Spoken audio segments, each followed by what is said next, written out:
Viewers फिर दोबारा तुहाडा स्वागत है प्रोग्राम सच्चो सच विच जी। डॉक्टर साहब हुण असीं अपने प्रोग्राम ਦਾ ਸਿਲਸਿਲਾ ਹੋਰ ਅੱਗੇ ਵਧਾਉਂਦੇ ਹਾਂ। ਸਾਡਾ ਪਹਿਲਾ ਮੈਸੇਜ ਲੰਡਨ ਤੋਂ ਵੀਰ ਪਿਆਰਾ ਸਿੰਘ ਸ਼ੇਰਗਿੱਲ ਜੀ ਦਾ ਹੈ। ਇਹਨਾਂ ਨੂੰ ਸੱਚੋ ਸੱਚ ਪ੍ਰੋਗਰਾਮ ਨਾਲ ਬਹੁਤ ਇਸ਼ਕ ਹੈ ਅਤੇ ਇਹ ਕਹਿੰਦੇ ਹਨ ਕਿ ਇਹਨਾਂ ਨੇ ਪਿਛਲੀਆਂ ਸਾਰੀਆਂ ਅਪਲੋਡ ਕੀਤੀਆਂ ਵੀਡੀਓਜ਼ ਵੀ ਦੇਖੀਆਂ ਹਨ। ਇਹਨਾਂ ਅਨੁਸਾਰ ਇਹ ਸਭ ਵੇਖ ਕੇ ਮੂੰਹੋਂ ਆਪ ਮੁਹਾਰੇ ਵਾਹ ਹੀ ਨਿਕਲਦਾ ਹੈ। ਇਹਨਾਂ ਨੂੰ ਸਾਡੇ ਵੱਲੋਂ ਇੰਗਲੈਂਡ ਵਿੱਚ ਕੱਲੂਕਾਰਾ 84 ਕਰਨ ਲਈ ਦੋਸ਼ੀ ਜਨਰਲ ਬਰਾੜ ਵੱਲੋਂ ਟ੍ਰਿਬਿਊਨ ਅਖਬਾਰ ਨੂੰ ਦਿੱਤੇ ਇੰਟਰਵਿਊ ਦੇ ਜਵਾਬ ਵਿੱਚ ਦਿੱਤੀ ਟਿੱਪਣੀ ਬਹੁਤ ਪਸੰਦ ਆਈ। ਇਹਨਾਂ ਨੇ ਖਬਰ ਦਿੱਤੀ ਹੈ ਕਿ ਬਰਾੜ ਤੇ ਹਮਲੇ ਦੇ ਦੋਸ਼ ਵਿੱਚ ਜੱਜ ਵੱਲੋਂ ਸਜ਼ਾ ਸੁਣਾ ਦਿੱਤੀ ਗਈ ਹੈ। ਹਰਮੰਦਰ ਸਿੰਘ, ਦਿਲਬਾਗ ਸਿੰਘ ਤੇ ਮਨਦੀਪ ਸਿੰਘ ਨੂੰ 14 ਸਾਲ, ਹਰਜੀਤ ਕੌਰ ਨੂੰ 11 ਸਾਲ ਤੇ ਬਰਜਿੰਦਰ ਸਿੰਘ ਨੂੰ 10.5 ਸਾਲ ਦੀ ਸਜ਼ਾ ਦਿੱਤੀ ਗਈ ਹੈ। ਇਹਨਾਂ ਦਾ ਕਹਿਣਾ ਹੈ ਕਿ ਇੰਗਲੈਂਡ ਦੀਆਂ ਸਿੱਖ ਜਥੇਬੰਦੀਆਂ ਨੇ ਆਪਣੇ ਆਪ ਨੂੰ ਇਸ ਕੇਸ ਤੋਂ ਪਾਸੇ ਰੱਖਿਆ, ਇਸ ਲਈ ਇਹ ਕੇਸ ਚੰਗੀ ਤਰ੍ਹਾਂ ਨਹੀਂ ਲੜਿਆ ਜਾ ਸਕਿਆ। ਆਪਣੀਆਂ ਜਥੇਬੰਦੀਆਂ ਵੀ ਹੁਣ ਗਾਂਧੀਵਾਦੀ ਜ਼ਿਆਦਾ ਹੋ ਗਈਆਂ ਹਨ। ਇਹਨਾਂ ਨੇ ਸਮੂਹ ਸਿੱਖ ਸੰਗਤ ਨੂੰ ਅਪੀਲ ਕੀਤੀ ਹੈ ਕਿ ਉਪਰੋਕਤ ਸਿੰਘਾਂ ਤੇ ਬੀਬੀ ਹਰਜੀਤ ਕੌਰ ਦੀ ਚੜ੍ਹਦੀ ਕਲਾ ਲਈ ਅਰਦਾਸ ਕੀਤੀ ਜਾਵੇ। ਜੀ ਡਾਕਟਰ ਸਾਹਿਬ, ਅਸੀਂ ਵੀਰ ਪਿਆਰਾ ਸਿੰਘ ਸ਼ੇਰਗਿੱਲ ਜੀ ਦਾ ਬਹੁਤ ਧੰਨਵਾਦ ਕਰਦੇ ਹਾਂ ਜੀ। ਉਹਨਾਂ ਨੇ ਸਾਨੂੰ ਲੰਡਨ ਇੰਗਲੈਂਡ ਤੋਂ ਲਿਖਿਆ ਜੀ। ਉਹਨਾਂ ਨੂੰ ਇਹ ਪ੍ਰੋਗਰਾਮ ਚੰਗਾ ਲੱਗਦਾ ਹੈ। ਟੀਵੀ 84 ਸ਼ੁਰੂ ਹੋਣ ਦੀ ਉਹਨਾਂ ਨੂੰ ਖੁਸ਼ੀ ਹੈ ਔਰ ਉਹਨਾਂ ਨੇ ਪਿਛਲੀਆਂ ਵੀਡੀਓਜ਼ ਵੀ ਜਿਹੜੀਆਂ ਅਪਲੋਡ ਕੀਤੀਆਂ ਹੋਈਆਂ ਨੇ ਉਹਨਾਂ ਨੂੰ ਦੇਖਿਆ ਜੀ ਔਰ ਉਹਨਾਂ ਨੇ ਸ਼ਲਾਘਾ ਦੇ ਸ਼ਬਦ ਕਹੇ ਨੇ। ਇਹ ਗੱਲ ਸਾਡੇ ਲਈ ਮਾਣ ਵਾਲੀ ਹੁੰਦੀ ਹੈ ਹਮੇਸ਼ਾ ਹੀ ਜੀ ਕਿ ਸਾਡੇ ਵੀਰ ਸਾਡੀਆਂ ਭੈਣਾਂ ਉਹਨਾਂ ਨੂੰ ਸਾਡਾ ਇਹ ਪ੍ਰੋਗਰਾਮ ਜਿਹੜਾ ਹੈ ਉਹ ਸਾਰਥਕ ਲੱਗਦਾ ਹੈ, ਉਹਨਾਂ ਨੂੰ ਲੱਗਦਾ ਹੈ ਵੀ ਇਸ ਦਾ ਕੋਈ ਅਰਥ ਹੈ ਜੀ ਔਰ ਇਹੀ ਸਾਡੇ ਲਈ ਖੁਸ਼ੀ ਔਰ ਮਾਣ ਵਾਲੀ ਗੱਲ ਹੈ। ਉਹਨਾਂ ਨੇ ਉਸ ਖਬਰ ਦਾ ਜ਼ਿਕਰ ਕੀਤਾ ਜਿਹੜੀ ਅੱਜ ਹੀ ਸਵੇਰੇ ਸਾਨੂੰ ਵੀ BBC ਦੇ ਰਾਹੀਂ ਮਿਲੀ ਹੈ ਜੀ ਕਿ ਕਿਉਂਕਿ ਕੱਲ ਦੇ ਪ੍ਰੋਗਰਾਮ 'ਚ ਅਸੀਂ ਜ਼ਿਕਰ ਕੀਤਾ ਸੀ ਜਨਰਲ ਬਰਾੜ ਦੇ ਇੰਟਰਵਿਊ ਦਾ ਕਿ ਉਸਨੇ ਟ੍ਰਿਬਿਊਨ ਨੂੰ ਇੰਟਰਵਿਊ ਦਿੱਤਾ ਔਰ ਉਹ ਇੰਟਰਵਿਊ ਵੀ ਟ੍ਰਿਬਿਊਨ ਵਾਲਿਆਂ ਨੇ ਇਸ ਲਈ ਕੀਤਾ ਸੀ ਕਿਉਂਕਿ ਅੱਜ ਸਜ਼ਾ ਸੁਣਾਈ ਜਾਣੀ ਸੀ ਜੀ ਸੋ ਜਿਹਦੇ 'ਚ ਬਰਾੜ ਨੇ ਬੜਾ ਬ੍ਰੈਗ ਕੀਤਾ ਹੈ ਕਿ ਜੀ ਮੈਂ ਤਾਂ ਪਵਿੱਤਰਤਾ ਬਹਾਲ ਕੀਤੀ ਸੀ ਪਰ ਮੈਂ ਹੁਣ ਇੰਗਲੈਂਡ ਕਦੇ ਨਹੀਂ ਜਾਵਾਂਗਾ, ਮੈਨੂੰ ਜੀ ਸਿਕਿਉਰਿਟੀ ਦੇ ਥੱਲੇ ਮੈਂ ਹੁਣ ਇੰਜੋਏ ਹੀ ਨਹੀਂ ਕਰ ਸਕਦਾ, ਬੰਬਈ ਦੇ ਵਿੱਚ ਲੁਕਿਆ ਹੋਇਆ ਹੈ ਔਰ ਉਹਨੇ ਬੜੀਆਂ ਇਹ ਕਿਹਾ ਸੀ ਇਹਨਾਂ ਨੂੰ ਵੱਧ ਤੋਂ ਵੱਧ ਸਜ਼ਾ ਮਿਲਣੀ ਚਾਹੀਦੀ ਹੈ ਔਰ ਇਹ ਉਹਨਾਂ ਦਾ ਦਿਮਾਗ ਵਾਸ਼ ਕੀਤਾ ਕਿਉਂਕਿ ਬਹੁਤ ਸਾਰੇ ਤਾਂ 30-32 ਸਾਲ 29 ਸਾਲ ਦੇ ਨੇ ਜੀ। ਉਹਨਾਂ ਚੋਂ ਕਈ ਤਾਂ ਉਦੋਂ ਬਿਲਕੁਲ ਛੋਟੇ ਸੀ ਲੇਕਿਨ ਉਹਨਾਂ ਦੇ ਇਨਡੋਕਟਰੀਨੇਟ ਉਹਨੇ ਸ਼ਬਦ ਕਿਹਾ ਕੀਤਾ ਹੈ, ਉਹਨਾਂ ਦਾ ਦਿਮਾਗ ਖਰਾਬ ਕੀਤਾ ਹੈ ਜੀ। ਸੋ ਮੇਰਾ ਖਿਆਲ ਹੈ ਵੀ ਹਿੰਦੁਸਤਾਨ ਦੀ ਹਕੂਮਤ ਆਪਣੇ ਕੂ ਇਰਾਦਿਆਂ ਦੇ ਵਿੱਚ ਮਾੜੇ ਇਰਾਦਿਆਂ 'ਚ ਕਾਮਯਾਬ ਰਹੀ ਹੈ ਜੀ। ਉਹਨਾਂ ਨੇ ਇਹ ਸਾਰੇ ਹੀ ਜਿਹੜੇ ਇਨੋਸੈਂਟ ਕਿਸਮ ਦੇ ਸਾਡੇ ਵੀਰ ਭੈਣਾਂ ਸੀ ਉਹਨਾਂ ਨੂੰ ਕਿਵੇਂ ਉਹਨਾਂ ਦੇ ਕਿਹਨਾਂ ਏਜੰਟਾਂ ਨੇ ਕਿਸ ਤਰੀਕੇ ਦੇ ਨਾਲ ਜਿਹੜਾ ਹੈ ਉਹ ਇਹ ਸਾਰਾ ਕੀਤਾ ਕਿਉਂਕਿ ਜੇ 4 ਬੰਦੇ 5 ਜਿਨ੍ਹਾਂ ਚੋਂ 3 ਨੂੰ ਜਿਹੜੀ ਖਬਰ ਵੀ ਹੈ ਕਿ ਵੀ 3 ਸਿੰਘਾਂ ਨੂੰ ਹਰਮੰਦਰ ਸਿੰਘ, ਦਿਲਬਾਗ ਸਿੰਘ ਔਰ ਮਨਦੀਪ ਸਿੰਘ ਜੀ ਜੀ ਉਹਨਾਂ ਨੂੰ 14 ਸਾਲ ਦੀ ਸਜ਼ਾ ਹੈ, ਬੀਬੀ ਹਰਜੀਤ ਕੌਰ ਨੂੰ 11 ਸਾਲ ਦੀ ਸਜ਼ਾ ਹੈ ਤੇ ਬਰਜਿੰਦਰ ਸਿੰਘ ਜਿਹੜੇ ਨੇ ਉਹ 10.5 ਸਾਲ ਦੀ ਉਹਨਾਂ ਨੂੰ ਜੇਲ੍ਹ ਟਰਮ ਹੋਈ ਹੈ ਜੀ। ਸੋ ਮੈਂ ਸਮਝਦਾ ਵੀ ਇੱਕ 78 ਸਾਲ ਦਾ ਬੁੱਢਾ ਉਸ ਦੇ ਲਈ ਜੇ 4 ਬੰਦੇ ਇਨਵੋਲਵ ਨੇ ਔਰ ਇਹ ਗੱਲ ਕੋਈ ਫਿੱਟ ਨਹੀਂ ਹੁੰਦੀ ਲੇਕਿਨ ਜਿਹੜੀ ਗੱਲ ਵੀਰ ਪਿਆਰਾ ਸਿੰਘ ਸ਼ੇਰਗਿੱਲ ਜੀ ਨੇ ਕਹੀ ਹੈ ਔਰ ਮੈਂ ਇਹਦੇ ਨਾਲ ਸਹਿਮਤ ਹਾਂ ਕਿ ਇੰਗਲੈਂਡ ਦੀਆਂ ਸਿੱਖ ਜਥੇਬੰਦੀਆਂ ਨੇ ਇੱਕ ਐਸਾ 9/11 ਤੋਂ ਬਾਅਦ ਡਰ ਪੈ ਗਿਆ ਹੈ ਜਿਵੇਂ ਅਸੀਂ ਹੁਣੇ ਗੱਲ ਕਰਕੇ ਹਟੇ ਹਾਂ ਵੀ UN ਚਾਰਟਰ ਜਿਹੜਾ ਹੈ ਉਹ ਤੁਹਾਨੂੰ ਹੱਕ ਦਿੰਦਾ ਹੈ ਜੀ ਕਿ ਤੁਸੀਂ ਆਰਮਡ ਰਿਬੈਲੀਅਨ ਕਰ ਸਕਦੇ ਹੋ, ਹਥਿਆਰਬੰਦ ਸੰਘਰਸ਼ ਕਰ ਸਕਦੇ ਹੋ ਜੇ ਤੁਹਾਡੇ ਲਈ ਬਾਕੀ ਦਰਵਾਜ਼ੇ ਬੰਦ ਹੋ ਜਾਂਦੇ ਨੇ ਜੀ। ਹੁਣ ਇਹ ਗੱਲ ਸਗੋਂ ਕਿ ਵੀ 29 ਸਾਲ ਦੇ ਨੇ ਜਾਂ 32 ਦੇ ਨੇ ਉਹਨਾਂ ਨੇ ਤਾਂ ਦੇਖਿਆ ਵੀ ਨਹੀਂ ਵੀ ਕੀ ਹੋਇਆ, ਇਹ ਗੱਲ ਸਗੋਂ ਉਹਨਾਂ ਦੇ ਪੱਖ 'ਚ ਜਾਂਦੀ ਹੈ ਕਿ ਉਹਨਾਂ ਦਾ ਕੋਈ ਬਰਾੜ ਦੇ ਨਾਲ ਝਗੜਾ ਤਾਂ ਨਹੀਂ ਹੈ ਜੀ, ਨਾ ਹੀ ਉਹਨਾਂ ਨੇ ਕੋਈ ਇਸ ਕਿਸਮ ਦਾ ਇਮੋਸ਼ਨਲ ਇਮੀਡੀਏਟ ਰਿਐਕਟ ਕੀਤੇ ਕਿਉਂਕਿ ਜੋ ਕੁਝ ਬਰਾੜ ਨੇ ਕੀਤਾ ਘੱਲੂਘਾਰੇ ਦੇ ਦੌਰਾਨ ਜੀ ਉਹ ਇਵੇਂ ਹੀ ਹੈ ਜਿਵੇਂ ਹਿਟਲਰ ਦੇ ਮਾਰੇ ਜਾਣ ਦੇ ਉੱਤੇ ਜਾਂ ਮਰਨ ਦੇ ਉੱਤੇ ਭਾਵੇਂ ਉਹਨੇ ਸੁਸਾਈਡ ਕੀਤਾ ਜਾਂ ਮਾਰਿਆ ਇੱਕ ਮਿਸਟਰੀ ਹੈ ਜੀ ਜੀ। ਯਹੂਦੀਆਂ ਨੇ ਦੁਨੀਆ ਭਰ 'ਚ ਕਿਵੇਂ ਖੁਸ਼ੀ ਮਨਾਈ ਹੋਏਗੀ? ਕਦੇ ਕੋਈ ਹਿਟਲਰ ਨੂੰ ਸੈਲੀਬ੍ਰੇਟ ਕਰਦਾ ਨਹੀਂ ਕਰਦੇ ਕਿਉਂਕਿ ਉਹਨੂੰ ਪਤਾ ਹੈ ਕਿ ਭਾਈ ਉਹਨੇ ਯਹੂਦੀ ਜਿਪਸੀ ਦੂਜੇ ਤੀਜੇ ਮਾਰੇ।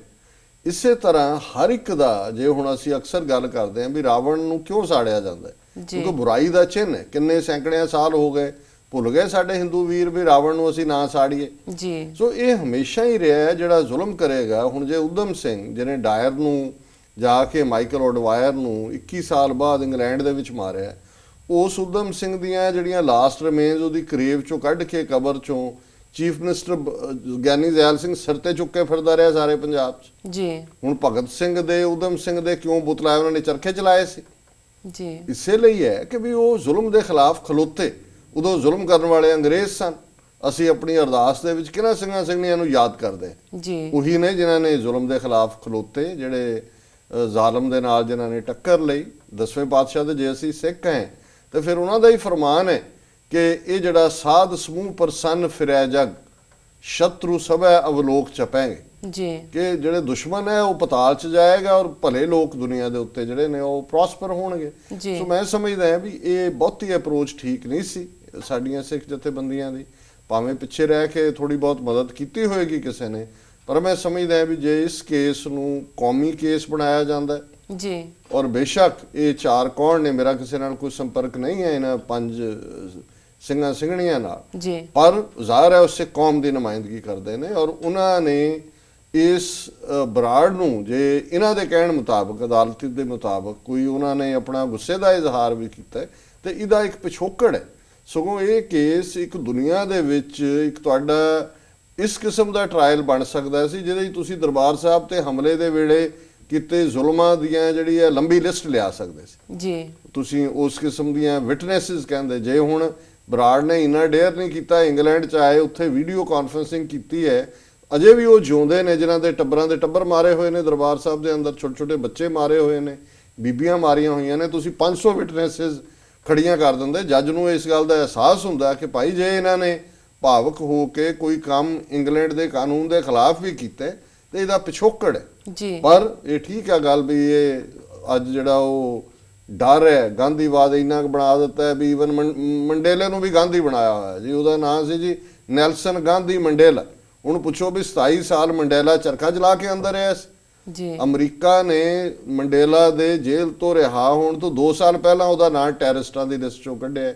ਯੂਨਾਈਟਿਡ ਨੇਸ਼ਨਸ ਦੀ ਉਹ ਟੈਰਰਿਸਟ ਲਿਸਟ ਦੇ ਵਿੱਚ ਸੀ। ਜੀ ਇੰਗਲੈਂਡ ਦੇ ਵਿੱਚ ਉਹਦਾ ਨਾਂ ਨਹੀਂ ਸੀ ਕੋਈ ਸੁਣ ਕੇ ਰਾਜੀ, ਕਿਉਂਕਿ ਨੈਲਸਨ ਮੰਡੇਲਾ ਨੇ ਆਪਣੀ ਅਫਰੀਕਨ ਨੈਸ਼ਨਲ ਕਾਂਗਰਸ ਰਾਹੀਂ ਹਥਿਆਰਬੰਦ ਸੰਘਰਸ਼ ਕੀਤਾ ਸੀ। ਜੇਲ੍ਹ ਦੇ ਵਿੱਚ ਉਹ ਕੋਈ ਨਾਰੇ ਲਾਣ ਕਰਕੇ ਨਹੀਂ ਸੀ ਗਿਆ, ਹਥਿਆਰਬੰਦ ਸੰਘਰਸ਼ ਕਰਕੇ ਰਿਹਾ ਸੀ ਔਰ ਅਖੀਰ ਤੱਕ ਦੁਨੀਆ ਦੀ ਉਹ ਟੈਰਰਿਸਟਾਂ ਦੀ ਲਿਸਟ ਦੇ ਵਿੱਚ ਰਹੇ।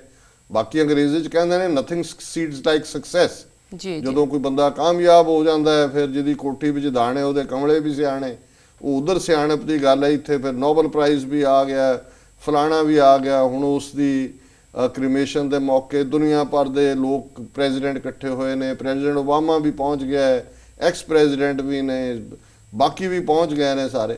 ਸੋ ਇਹ ਹਮੇਸ਼ਾ ਇਸ ਕਿਸਮ ਦਾ ਹੁੰਦਾ ਹੈ ਕਿਉਂਕਿ ਨੈਲਸਨ ਮੰਡੇਲਾ ਦਾ ਹਥਿਆਰਬੰਦ ਸੰਘਰਸ਼ ਅਲਟੀਮੇਟਲੀ ਉਸ ਲੈਵਲ ਤੱਕ ਲੈ ਆਇਆ ਕਿ ਦੁਨੀਆ ਨੇ ਪ੍ਰੈਸ਼ਰ ਪਾਇਆ ਕਿ ਭਾਈ ਇਹ ਜਿਹੜਾ ਵਿਤਕਰਾ ਅਪਾਰਥਾਈਡ ਦਾ ਬੰਦ ਕਰੋ। ਜੀ ਸਾਊਥ ਅਫਰੀਕਾ 'ਚ ਚੋਣਾਂ ਹੋਈਆਂ, ਮੰਡੇਲਾ ਨੂੰ ਰਿਹਾ ਕਰਨਾ ਪਿਆ, ਉਹ ਪ੍ਰੈਜ਼ੀਡੈਂਟ ਬਣਿਆ। ਇਸ ਲਈ ਉਹਦੀ ਸਾਰੀ ਜਿਹੜੀ ਹਥਿਆਰਬੰਦ ਐਕਟੀਵਿਟੀ ਸੀ ਉਹ ਵੀ ਚਰਖੇ ਦੇ ਖਾਤੇ 'ਚ ਪਾ ਦਿੱਤੀ ਕਿ ਜੀ ਬਹੁਤ ਉਹਨੇ ਹਥਿਆਰਬੰਦ ਸੰਘਰਸ਼ ਕੀਤਾ ਸੀ। ਸਾਨੂੰ ਇਸ ਗੱਲ ਤੋਂ ਵਿਦਨ ਦਾ ਲਾਅ, ਜੋ ਮੈਂ ਗੱਲ ਕਹਿੰਦਾ ਇੰਟਰਨੈਸ਼ਨਲ ਲਾਅ ਦੇ ਥੱਲੇ, ਅਮਰੀਕਨ ਲਾਅ ਦੇ ਥੱਲੇ, ਔਰ ਅੱਜ ਯੂਨਾਈਟਿਡ ਨੇਸ਼ਨਸ ਹਿਊਮਨ ਰਾਈਟਸ ਡੇ ਦੇ ਉੱਤੇ ਉਹਦੇ ਚਾਰਟਰ 'ਚੋਂ ਮੈਂ ਕੋਟ ਕੀਤਾ ਜੀ ਕਿ if a man is not to be compelled as a last resort to rebellion, his human rights must be protected by the rule of the law। ਜੀ ਅੱਜ ਸਾਡੇ ਸਕਾਲਰ ਜੰਮ ਪਏ ਨੇ ਜਿਨ੍ਹਾਂ ਨੂੰ ਹਥਿਆਰਬੰਦ ਸੰਘਰਸ਼ ਚੋਂ ਬੋ ਆਉਣ ਲੱਗ ਗਈ ਹੈ। ਸੋ ਤੁਸੀਂ ਕਿਹੜੀ ਸਿੱਖੀ ਦੀ ਲੈਗੇਸੀ ਗਲ 'ਚ ਕਿਰਪਾਨ ਕਿਉਂ ਪਾਈ ਹੋਈ ਹੈ? ਜੀ ਜੀ ਇਹ ਇਸੇ ਗੱਲ ਦਾ ਪ੍ਰਤੀਕ ਹੈ ਕਿ ਵੀ ਇਹ ਤੁਸੀਂ ਸੱਚ, ਹੱਕ, ਇਨਸਾਫ ਦੇ ਲਈ ਜੇ ਅਖੀਰਲੇ ਹਥਿਆਰ ਦੇ ਤੌਰ ਤੇ ਸ਼ਸਤਰ ਵੀ ਚੁੱਕਣਾ ਪੈਂਦਾ ਹੈ ਤੇ ਇਹ ਤੁਹਾਡਾ ਫੇਥ ਹੈ, ਫੇਥ ਦਾ ਹਿੱਸਾ ਹੈ। ਜੀ ਜੀ ਸੋ ਬਹੁਤ ਧੰਨਵਾਦ ਵੀਰ ਪਿਆਰਾ ਸਿੰਘ ਸ਼ੇਰਗਿੱਲ ਜੀ ਦਾ। ਜੀ ਸਾਡਾ ਅਗਲਾ ਮੈਸੇਜ ਪੈਰਿਸ ਫਰਾਂਸ ਤੋਂ ਵੀਰ ਬਲਜੀਤ ਸਿੰਘ ਢਿੱਲੋਂ ਜੀ ਦਾ ਹੈ। ਇਹਨਾਂ ਨੂੰ ਟੀਵੀ 84 ਸ਼ੁਰੂ ਹੋਣ ਦੀ ਬੜੀ ਖੁਸ਼ੀ ਹੈ, ਜਿਸ ਰਾਹੀਂ ਇਹ ਪ੍ਰੋਗਰਾਮ ਸੱਚੋ ਸੱਚ ਲਗਾਤਾਰਤਾ ਨਾਲ ਸੁਣਦੇ ਹਨ। ਇਹਨਾਂ ਨੂੰ ਸਾਡੇ ਵੱਲੋਂ ਬਾਬਾ ਰਾਮ ਸਿੰਘ ਰਾਮਧਾਰੀ ਨੂੰ ਦਿੱਤੀ ਗਈ ਸ਼ਰਧਾਂਜਲੀ ਬਹੁਤ ਚੰਗੀ ਲੱਗੀ। ਇਹਨਾਂ ਦਾ ਕਹਿਣਾ ਹੈ ਕਿ ਇਹਨਾਂ ਦਾ ਇੱਕ ਬਜ਼ੁਰਗ ਵੀ ਉਹਨਾਂ ਕੁੱਕਿਆਂ ਵਿੱਚ ਸ਼ਾਮਲ ਸੀ ਜਿਨ੍ਹਾਂ ਨੂੰ ਲੁਧਿਆਣੇ ਵਿੱਚ ਤੋਪਾਂ ਨਾਲ ਉਡਾਇਆ ਗਿਆ ਸੀ। ਇਹਨਾਂ ਦਾ ਕਹਿਣਾ ਹੈ ਕਿ ਜੇ ਅਜੋਕੇ ਕੁੱਕੇ ਪੰਥ ਤੋਂ ਬਾਹਰ ਹੋ ਗਏ ਤਾਂ ਇਹਦਾ ਇਹ ਮਤਲਬ ਨਹੀਂ ਕਿ ਬੀਤੇ ਯੁੱਗ ਦੇ ਕੁੱਕਿਆਂ ਜਿਨ੍ਹਾਂ ਨੇ ਸਿੱਖੀ ਸਿਧਾਂਤਾਂ ਲਈ ਕੁਰਬਾਨੀ ਦਿੱਤੀ ਸੀ ਨੂੰ ਵਿਸਾਰ ਦਿੱਤਾ ਜਾਵੇ। ਇਹਨਾਂ ਨੇ ਪੁੱਛਿਆ ਹੈ ਕਿ ਤੁਹਾਨੂੰ ਕੀ ਲੱਗਦਾ ਹੈ ਕਿ ਪੰਜਾਬ ਦੇ ਸਿੱਖ ਬਾਦਲ ਦੀਆਂ ਗੈਰ ਸਿੱਖ ਕਾਰਵਾਈਆਂ ਸਾਹਮਣੇ ਕਿਉਂ ਮੌਨ ਧਾਰੀ ਬੈਠੇ ਹਨ? ਇਹਨਾਂ ਨੇ ਟੀਵੀ 84 ਨੂੰ ਸ਼ੁਭਕਾਮਨਾਵਾਂ ਦਿੱਤੀਆਂ ਹਨ। ਜੀ ਡਾਕਟਰ ਸਾਹਿਬ। ਸਭ ਤੋਂ ਪਹਿਲਾਂ ਵੀਰ ਬਲਜੀਤ ਸਿੰਘ ਢਿੱਲੋਂ ਜੀ ਦਾ ਬਹੁਤ-ਬਹੁਤ ਧੰਨਵਾਦ। ਉਹਨਾਂ ਨੇ ਸਾਨੂੰ ਪੈਰਿਸ ਫਰਾਂਸ ਤੋਂ ਲਿਖਿਆ ਜੀ। ਔਰ ਜਿਹੜੀ ਗੱਲ ਉਹਨਾਂ ਨੇ ਕਹੀ ਹੈ ਬਾਬਾ ਰਾਮ ਸਿੰਘ ਨਾਮਧਾਰੀ ਜਾਂ ਕੂਕਿਆਂ ਦੀ ਕੁਰਬਾਨੀ ਦੇ ਕੰਟੈਕਸਟ 'ਚ, ਅਸੀਂ ਉਸੇ ਨੂੰ ਹੀ ਰੈਕਗਨਾਈਜ਼ ਕੀਤਾ ਕਿ ਅੱਜ ਕੂਕਿਆਂ ਦੇ ਲੀਡਰ ਕੀ ਕਰਦੇ ਨੇ। ਹੁਣ ਤਾਂ ਇੱਕ ਦੂਜੇ ਨੂੰ ਹੀ ਮਾਰਨ ਤੇ ਲੱਗੇ ਹੋਏ ਨੇ। ਇੰਨੀ ਕੁ ਜਦਾਦ ਇਕੱਠੀ ਹੋ ਗਈ ਹੈ ਕਿ ਵੀ ਧੀ ਦਾ ਜੇ ਦੋ ਜਵਾਈ ਨੇ ਉਹ ਲੜ ਰਹੇ ਨੇ, ਕੋਈ ਸਾਲਾ, ਕੋਈ ਸਹੁਰਾ, ਕੋਈ ਜੀਜਾ, ਇਹਨਾਂ ਦੇ ਸਾਰੀ ਅੰਦਰੂਨੀ ਐਸਾ ਘਾੜਾ ਮਾੜਾ ਜਿਹਾ ਕਿ ਇੰਨੇ ਕਿ ਇਹਨਾਂ ਦੀਆਂ ਫੈਕਸ਼ਨਸ ਬਣੀਆਂ। ਕੋਈ ਸਰਸੇ ਬੈਠਾ ਹੈ, ਕੋਈ ਭੈਣੀ ਬੈਠਾ, ਲੜੀ ਜਾਂਦੇ ਨੇ ਆਪਸ 'ਚ। ਔਰ ਇੱਕ ਦੇ ਉੱਤੇ ਗੋਲੀ ਵੀ ਚੱਲੀ ਇੰਗਲੈਂਡ 'ਚ ਜਾ ਕੇ, ਉਹ ਮਾਰਨ ਵਾਲੇ ਵੀ ਉਹਨਾਂ ਦਾ ਆਪਣਾ ਰਿਸ਼ਤੇਦਾਰ ਹੀ ਸੀ। ਸੋ ਇਹ ਇਸ ਲੈਵਲ ਤੱਕ ਕਿਉਂ ਆਏ, ਇਹ ਇੱਕ ਵੱਖਰਾ ਵਿਸ਼ਾ ਕਿ ਕਿਵੇਂ ਫਿਰ ਅਲਟੀਮੇਟਲੀ ਮਾਇਆ ਦਾ ਮੋਹ ਔਰ ਏਜੰਸੀਆਂ ਜਿਹੜੀਆਂ ਨੇ ਉਹ ਗੁਰੂ ਡੰਬ ਵੱਲ ਤੋਰ ਦਿੰਦੀਆਂ ਨੇ। ਪਰ ਇਹਦੇ 'ਚ ਕੋਈ ਸ਼ੱਕ ਨਹੀਂ ਹੈ ਕਿ ਬਾਬਾ ਰਾਮ ਸਿੰਘ ਨਾਮਧਾਰੀ ਬਹੁਤ ਵੱਡੀ ਸ਼ਖਸੀਅਤ ਹੋਏ ਨੇ ਸਾਡੇ ਇਤਿਹਾਸ ਦੀ। ਔਰ ਜਿਹੜੇ ਉਹਨਾਂ ਦੇ ਸਾਥ ਲੱਗ ਕੇ ਜਿਨ੍ਹਾਂ ਨੇ ਇਹ ਹੌਕਾ ਦਿੱਤਾ, ਇਹ ਕੂਕ ਮਾਰੀ ਉਸ ਧਰਤੀ ਦੇ ਉੱਤੇ ਕਿ ਰਹਿਣ ਨਾ ਦੇਵੋ ਹਿੰਦ 'ਚ ਰਾਜ ਫਰੰਗੀ ਦਾ। ਉਹਨਾਂ ਨੇ ਬ੍ਰਿਟਿਸ਼ ਬਸਤੀਵਾਦ ਦੀ ਹਰ ਚੀਜ਼ ਨੂੰ ਨਕਾਰਿਆ। ਸ਼ੁੱਧ ਦੇਸੀ ਖੱਦਰ ਦੇ ਕੱਪੜੇ ਪਾਉਂਦੇ ਸਨ। ਉਹਨਾਂ ਨੇ ਸਿੱਖ ਬੀਬੀਆਂ ਦੀ ਐਜੂਕੇਸ਼ਨ ਦੇ ਲਈ ਕੰਮ ਕੀਤਾ। ਦਾਜ ਦਹੇਜ ਤੋਂ ਬਿਨਾਂ ਸਿਰਫ ਜਿਹੜਾ ਉਹ ਸਾਦਾ ਕੱਪੜਿਆਂ ਦੇ ਵਿੱਚ ਵਿਆਹ ਕਰਾਉਣ ਦੀ ਗੱਲ ਜਿਹੜਾ ਇਹ ਕੂਕਿਆਂ ਨੇ ਸ਼ੁਰੂ ਕੀਤੀ। ਔਰ ਅੱਜ ਵੀ ਜਦੋਂ ਉਹਨਾਂ ਦੇ ਸਮਾਗਮ ਹੁੰਦੇ ਨੇ, ਭਾਵੇਂ ਬਾਅਦ ਚ ਬੈਂਕਾਂ ਦੇ ਵਿੱਚ ਅਕਾਊਂਟ ਜਮ੍ਹਾਂ ਕਰਾ ਦਿੰਦੇ ਹੋਣਗੇ, ਲੇਕਿਨ ਕੁੱਲ ਮਿਲਾ ਕੇ ਅੱਜ ਵੀ ਜਿਹੜੇ ਉਹਨਾਂ ਦੇ ਮਾਸ ਮੈਰਿਜਸ ਹੁੰਦੀਆਂ, ਬਹੁਤ ਸਾਰੇ ਕਪਲ ਜਿਹੜੇ ਨੇ ਉਹ ਇੱਕੋ ਵੇਲੇ ਵਿਆਹ ਕਰਦੇ ਨੇ। ਸੋ ਬਾਬਾ ਰਾਮ ਸਿੰਘ ਨੇ ਇਸ ਗੱਲ ਨੂੰ ਯਕੀਨੀ ਬਣਾਇਆ ਸੀ ਕਿ ਬੀਬੀਆਂ ਨੂੰ ਐਜੂਕੇਸ਼ਨ ਔਰ ਉਹਨਾਂ ਦੇ ਵਿਆਹ ਜਿਹੜੇ ਨੇ ਉਹ ਸਾਧ ਮੁਰਾਦਾ ਉਹਨਾਂ ਦਾ ਰਹਿਣ ਸਹਿਣ ਔਰ ਬਾਣੀ ਦੇ ਨਾਲ ਪਿਆਰ, ਬਾਣੀ ਬੜੇ ਵਜਦ ਦੇ ਵਿੱਚ ਪੜ੍ਹਦੇ ਸਨ। ਸੋ ਜਿਹੜਾ ਉਹਨਾਂ ਨੇ ਇੱਕ ਆਪਣੇ ਬਜ਼ੁਰਗ ਦੀ ਗੱਲ ਕੀਤੀ ਹੈ, ਅਸੀਂ ਸਮਝਦੇ ਹਾਂ ਵੀ ਉਹ ਬਹਾਦਰ ਕੁੱਕੇ ਸੀ ਜਿਹੜੇ ਤੋਪਾਂ ਦੇ ਸਾਹਮਣੇ ਖੜੇ ਡਟ ਕੇ ਉਹਨਾਂ ਨੇ ਜਿਹੜਾ ਜਕਾਰੇ ਛੱਡਦੇ ਔਰ ਸ਼ਬਦ ਪੜ੍ਹਦੇ ਆ ਸ਼ਹੀਦੀਆਂ ਪਾਈਆਂ। ਸੋ ਉਹਨਾਂ ਦਾ ਸਵਾਲ ਇਹ ਹੈ ਕਿ ਵੀ ਬਾਦਲ ਦੇ ਸਾਹਮਣੇ ਪੰਜਾਬ ਦੇ ਸਿੱਖਾਂ ਨੇ ਅੱਜ ਕਿਉਂ ਮੌਨ ਰੱਖ ਲਿਆ। ਦੇਖੋ, ਇਹ ਜਦੋਂ ਜ਼ੁਲਮ ਹੁੰਦਾ ਤੇ ਜ਼ੁਲਮ ਦੋ ਤਰ੍ਹਾਂ ਦੇ ਨਾਲ ਅਸਰ ਕਰਦੇ। ਇੱਕ ਤਾਂ ਇਹ ਹੈ ਵੀ ਲੋਕ ਡਰ ਜਾਣ ਔਰ ਬਿਲਕੁਲ ਜੋ ਜ਼ਾਲਮ ਕਹਿੰਦਾ ਉਹਦਾ ਕਹਿਣਾ ਮੰਨਣ। ਜਿਵੇਂ ਹਿੰਦੁਸਤਾਨ ਦੀ ਰਵਾਇਤ ਰਹੀ ਹੈ 1000 ਸਾਲ, ਕਿੰਨੇ ਕੁ ਸੀ ਮੁਗਲ, ਕਿੰਨੇ ਕੁ ਸੀ ਗਿਣਤੀ 'ਚ, ਅਫਗਾਨ ਕਿੰਨੇ ਕੁ ਸੀ, ਉਹਨਾਂ ਦਾ 100ਵਾਂ ਹਿੱਸਾ ਵੀ ਨਹੀਂ ਸੀ ਜਿਹੜੇ ਉੱਥੋਂ ਦੇ ਰਹਿਣ ਵਾਲੇ ਨੇ। ਔਰ ਉਦੋਂ ਕੋਈ ਇਹ ਵੀ ਨਹੀਂ ਹੈ ਕਿ ਕੋਈ ਬੜੇ ਫਾਇਰ ਆਰਮ ਸੀ, ਕੋਈ ਬੰਦੂਕਾਂ ਗੋਲੀਆਂ ਸੀ ਪਹਿਲੇ ਪੀਰੀਅਡਸ, ਤਲਵਾਰਾਂ ਭਾਲੇ ਹੀ ਸੀ। ਸੋ ਇਹੀ ਲੋਕ ਜੇ ਖੜੇ ਹੋ ਜਾਂਦੇ ਤੇ ਇਹ ਮੁੱਕਿਆਂ ਦੇ ਨਾਲ ਹੀ ਉਹਨੇ ਨੂੰ ਮਾਰ ਸਕਦੇ ਸੀ ਜਿਹੜੇ ਹਮਲਾਵਰ ਸੀ ਉਹਨਾਂ ਦੇ ਕੋਲ ਆਉਂਦੇ। ਪਰ ਇੱਕ ਡਰ ਪੈਦਾ ਹੋ ਗਿਆ ਤੇ ਡਰ ਦੇ ਥੱਲੇ ਫਿਰ 12 ਸਿਪਾਹੀ ਲੈ ਕੇ ਅਲਾਉਦੀਨ ਖਿਲਜੀ ਬੰਗਾਲ ਚਲਾ ਗਿਆ, ਉਹਨੂੰ ਫਤਿਹ ਕਰ ਲਿਆ। ਜਿਹੜਾ ਮਰਜ਼ੀ ਉੱਥੋਂ ਆਉਂਦਾ ਸੀ ਅਫਗਾਨਿਸਤਾਨ ਤੋਂ ਲੁੱਟ-ਕੁੱਟ ਕੇ ਲੈ ਜਾਂਦਾ ਸੀ, ਉਹਨੂੰ ਕੋਈ ਰੋਕਣ ਵਾਲਾ ਹੀ ਨਹੀਂ ਸੀ। ਸੋ ਇਹ ਡਰ ਹੁੰਦਾ। ਦੂਸਰਾ ਰਿਐਕਸ਼ਨ ਹੁੰਦਾ ਕਿ ਜ਼ੁਲਮ ਦੇ ਸਾਹਮਣੇ ਕੁਝ ਲੋਕ ਬਗਾਵਤ ਦੇ ਰਸਤੇ ਤੇ ਆ ਜਾਣ। ਸਿੱਖ ਕੌਮ ਦਾ ਜਨਮ ਉਸ ਬਗਾਵਤ 'ਚ ਹੋਇਆ। ਖਾਲਸਾ ਬਾਦਸ਼ਾਹ ਜਾਂ ਬਾਗੀ, ਇਹਦਾ ਮਤਲਬ ਹੀ ਇਹ ਸੀ ਕਿ ਉਹਨਾਂ ਨੇ ਧਾਰ ਲਿਆ ਕਿ ਵੀ ਜਾਂ ਅਸੀਂ ਬਾਦਸ਼ਾਹ ਬਣਨਾ ਤੇ ਜਾਂ ਅਸੀਂ ਰਿਬੈਲ ਹੈ, ਬਾਗੀ ਹਾਂ, ਅਸੀਂ ਗੁਲਾਮੀ ਨਹੀਂ ਕਬੂਲਣੀ। ਔਰ ਉਹਨਾਂ ਨੇ ਇਤਿਹਾਸ ਸਿਰਜਿਆ, ਇਤਿਹਾਸ ਦਾ ਵਹਿਣ ਬਦਲ ਕੇ ਰੱਖ ਦਿੱਤਾ। ਹੁਣ ਅੱਜ ਜਿਹੜਾ ਸਿੱਖਾਂ ਦਾ ਓਵਰਆਲ ਲਾਈਫ ਸਟਾਈਲ ਵੀ ਹੈ, ਸਾਡਾ ਜੀਵਨ ਢੰਗ ਹੈ, ਉਹਦੇ 'ਚ ਬਹੁਤ ਜ਼ਿਆਦਾ ਮਟੀਰੀਅਲਿਜ਼ਮ, ਪਦਾਰਥਵਾਦ ਆ ਗਿਆ। ਅਸੀਂ ਕੁਨਬਾ ਪ੍ਰਸਤੀ 'ਚ ਆ ਗਏ, ਐਆਸ਼ੀ ਦਾ ਜੀਵਨ ਜਿਹੜਾ ਉਹ ਆ ਗਿਆ। ਪਠਾਨ ਨੇ ਅੱਜ ਵੀ ਲੜੇ ਕਿਵੇਂ 20 ਸਾਲਾਂ ਦੇ ਵਿੱਚ ਉਹਨਾਂ ਨੇ ਸੋਵੀਅਤ ਯੂਨੀਅਨ ਨੂੰ ਭਜਾਇਆ ਉੱਥੋਂ।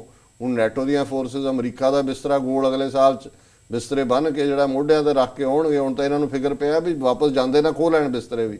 ਉਹ ਪਾਕਿਸਤਾਨ ਨਾਲ ਸੰਧੀਆਂ ਕਰ ਰਹੇ ਨੇ ਕਿ ਜੀ ਸਾਨੂੰ ਸੇਫ ਪੈਸੇਜ ਦਿਓ ਕਿ ਅਸੀਂ ਉਸ ਜਿਹੜਾ ਜਾ ਸਕੀਏ ਵਾਪਸ। ਸੋ ਅਸੀਂ ਸਮਝਦੇ ਹਾਂ ਵੀ ਇੱਕ ਕਾਰਨ ਇਹ ਹੈ।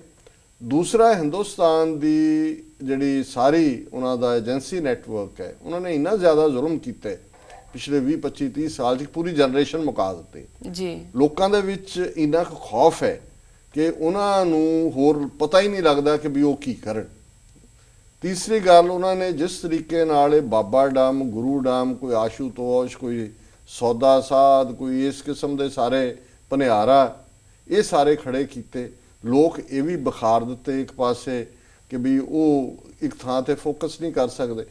ਤੇ ਲੀਡਰਸ਼ਿਪ ਦੀ ਘਾਟ, ਅਸੀਂ ਸਮਝਦੇ ਹਾਂ ਵੀ ਸੰਤ ਜਰਨੈਲ ਸਿੰਘ ਖਾਲਸਾ ਪਿੰਡਾਂ ਵਾਲਿਆਂ ਦੇ ਰੂਪ 'ਚ ਇੱਕ ਫੀਅਰਲੈਸ ਲੀਡਰ। ਔਰ ਇਹ ਗੱਲ ਮੈਂ ਨਹੀਂ ਕਹਿੰਦਾ, ਮੈਨੂੰ ਫਖਰ ਮਹਿਸੂਸ ਹੋਇਆ ਪਿੰਡਾਂ ਵਾਲਿਆਂ ਦੀ ਸ਼ਖਸੀਅਤ ਤਾਂ ਹਮੇਸ਼ਾ ਹੀ ਫਖਰ ਹੈ। ਜਦੋਂ ਸ਼ਸ਼ੀ ਕਾਂਤ ਨੇ, ਜਿਹੜੇ ਇੱਕ ਪੰਜਾਬੀ ਹਿੰਦੂ ਵੀਰ ਨੇ, ਉਹਨਾਂ ਨੇ ਇਹ ਗੱਲ ਕਹੀ ਕਿ ਕਾਸ਼ ਅੱਜ ਕੋਈ ਭਿੰਡਰਾਂ ਵਾਲਾ ਹੁੰਦਾ ਤੇ ਡਰੱਗ ਵਾਲਿਆਂ ਨੂੰ ਦੂਜਿਆਂ ਨੂੰ ਉਹੀ ਨੱਥ ਪਾ ਸਕਦੇ ਸੀ। ਉਹਨਾਂ ਨੇ ਕਿਹਾ ਵੀ ਅਸਲੀ ਸੰਤ ਉਹੀ ਸੀ। ਜੀ ਸੋ ਇਹ ਜਿਉਂ-ਜਿਉਂ ਵਕਤ ਬੀਤਦਾ ਹੈ, ਜਿਹੜੇ ਬੰਦੇ ਸਚਿਆਰੇ ਹੁੰਦੇ ਨੇ ਉਹਨਾਂ ਨੂੰ ਹਰ ਸਚਿਆਰੇ ਬੰਦੇ ਦੀ ਪਛਾਣ ਵੀ ਹੁੰਦੀ ਹੈ, ਉਹਨੂੰ ਐਡਮਾਇਰ ਵੀ ਕਰਦੇ ਨੇ ਜੀ। ਸੋ ਅਸੀਂ ਸਮਝਦੇ ਹਾਂ ਵੀ ਇਹ ਵੀ ਇੱਕ ਕ੍ਰਾਈਸਿਸ ਹੈ ਕਿ ਬਾਦਲ ਦੇ ਬਰਾਬਰ, ਹਾਲਾਂਕਿ ਸਾਡੀਆਂ ਪੰਥਕ ਧਿਰਾਂ ਨੇ ਉਹਨਾਂ ਦੀ ਕੁਰਬਾਨੀ ਕੋਈ ਘੱਟ ਨਹੀਂ ਹੈ, ਪਰ ਮੈਂ ਲੋਕਾਂ ਦੇ ਵਿਸ਼ਵਾਸ ਦੀ ਗੱਲ ਕਰਦਾ ਕਿਉਂਕਿ ਨੈਟਵਰਕ ਇਸ ਤਰੀਕੇ ਨਾਲ ਕੰਮ ਕਰਦਾ ਹੈ ਕਿ ਬਹੁਤ ਵਾਰ ਚੰਗੇ ਲੋਕਾਂ ਨੂੰ ਮੀਡੀਆ ਵੀ ਛੁਟਿਆ ਦਿੰਦਾ ਹੈ ਜੀ।